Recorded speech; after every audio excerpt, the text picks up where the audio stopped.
The flashing lights of cameras filled the air as excited reporters rushed to break the news. Historic alliance announced, scrolled across television screens in both Seoul and Manila. The world watched as the Philippines and South Korea signed a groundbreaking agreement, marking the start of a new defense powerhouse in Asia. The sound of applause echoed through living rooms and news feeds, setting the stage for a day that would be remembered for generations. In this moment, the energy was electric. The announcement came after months of preparation and behind-the-scenes talks. Both nations were eager to share their vision for a safer and stronger future. The partnership promised to bring hope and opportunity to millions of Filipinos, while strengthening regional security. News anchors described the event as a turning point for Philippine defense. Experts chimed in, highlighting how this could change the country's role in the region. The story was more than just headlines.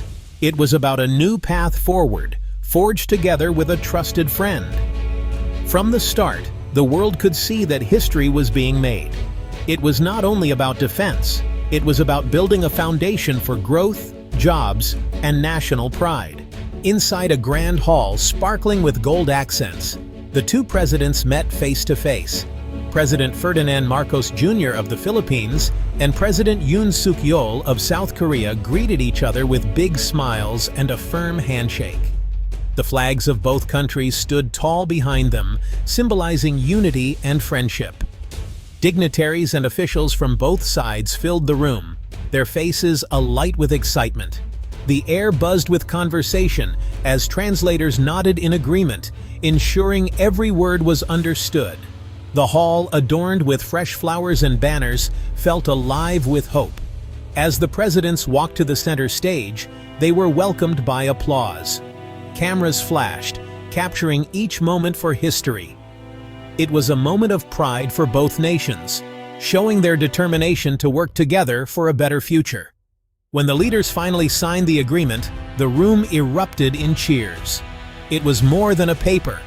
This was a promise to work side by side, building new opportunities for Filipinos and Koreans alike. The excitement in the room was not just about politics. For many, this agreement was a symbol of how far the Philippines had come. Years ago, the country relied on foreign help for its defense. Now, it was taking bold steps toward independence, with South Korea as a trusted partner. Historians compared the day to other big moments in Philippine history. Just as the country once fought for its freedom, it was now fighting for a stronger, safer future. The partnership showed that the Philippines was ready to stand tall among other nations. Young people watching the event felt inspired. Social media buzzed with pride and hope.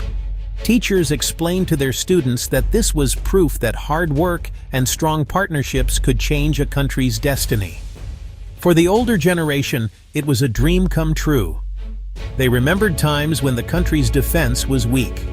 Now, their children and grandchildren could look forward to a nation that could protect itself, thanks to new friends and new skills. At the heart of this partnership were four main areas of cooperation. These pillars would support the Philippines as it moved toward a brighter future. The first pillar was the defense industry. South Korea promised to help the Philippines build ships, planes, and armored vehicles locally. This would make the country's military smarter and stronger. The second pillar was infrastructure. Together, the two nations would work on better roads, bridges, and ports. This would help the military move quickly in times of need, but it would also make life easier for everyday citizens. The third pillar focused on nuclear energy. South Korea would share its knowledge to help the Philippines develop safe and clean energy. This meant more reliable electricity, cheaper bills, and a healthier environment for everyone. The fourth pillar was critical minerals. The Philippines is rich in minerals that are vital for technology and defense. With South Korea's help, the country could use these resources wisely, making sure they benefit all Filipinos. One of the biggest wins for the Philippines was the chance to build its own ships, maintain its planes, and make armored vehicles locally. No longer would the country have to depend on faraway imports for its most important tools. This meant faster repairs, lower costs, and equipment that fit the country's unique needs. Shipyards along the coast would soon be buzzing with activity. Filipino engineers and workers would learn from South Korean experts mastering the art of building and repairing modern vessels. The country's air bases would see new life as teams learned to maintain and upgrade aircraft, making the skies safer. Armored vehicles once shipped from overseas could now be assembled and improved right in the Philippines. This hands-on experience would give local teams more control and confidence. It would also mean faster responses when emergencies arise. With these new skills, the Philippines could keep its military strong and its people safe, all while growing its own industries at home. The partnership was not just about machines and technology, it was about people. Millions of Filipinos would see real changes in their lives. New factories and workshops meant thousands of new jobs. Young workers would earn a living while learning skills that could last a lifetime. Training programs would be set up across the country. South Korean experts would work side by side with Filipino engineers, teaching them the latest techniques in shipbuilding, aviation, and vehicle assembly. In classrooms and on factory floors, knowledge would be shared freely. These training programs would not only help the military, they would also give workers skills they could use in other industries. A welder trained for Navy ships could later work on bridges or skyscrapers. An engineer who learned to fix aircraft could help airlines or start their own business. The sense of pride would grow with each skill learned. Families would have more opportunities, and communities would become stronger, thanks to the steady work and brighter futures. As the projects rolled out, something important began to change. The Philippines was becoming more self-reliant. Instead of waiting for help from other countries, it was now building what it needed right at home. This new confidence could be felt everywhere, from city halls to quiet villages. Military leaders spoke proudly about the improvements. They explained how local control meant faster decisions and better protection. If a ship or plane needed repairs, help was just a phone call away, not months waiting for parts from overseas. This self-reliance also meant more respect on the world stage. Other countries saw that the Philippines could take care of its own security. It was no longer just a buyer of equipment, but a builder and a partner. With each new ship launched and each vehicle assembled, the country's sense of independence grew. It was a new era, and the world was watching. The benefits of the partnership went beyond the military. Building local industries meant the country was better prepared for emergencies and natural disasters. When typhoons, earthquakes, or floods struck, the same skills used in defense could help save lives.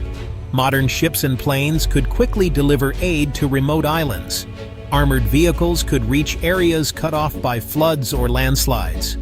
Engineers trained in repairs could fix broken bridges and restore power when disaster hit.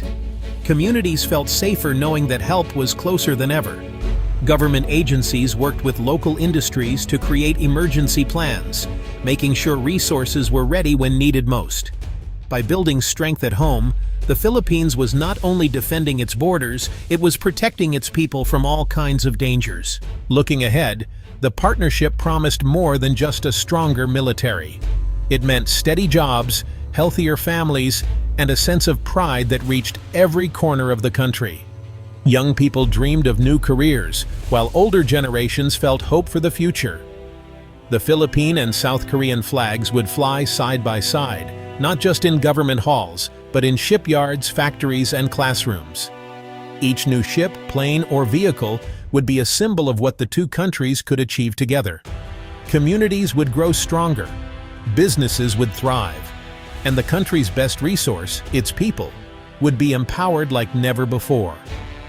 In the end, this partnership was about building a safer, stronger nation, a place where Filipinos could dream bigger, work harder, and stand prouder than ever before.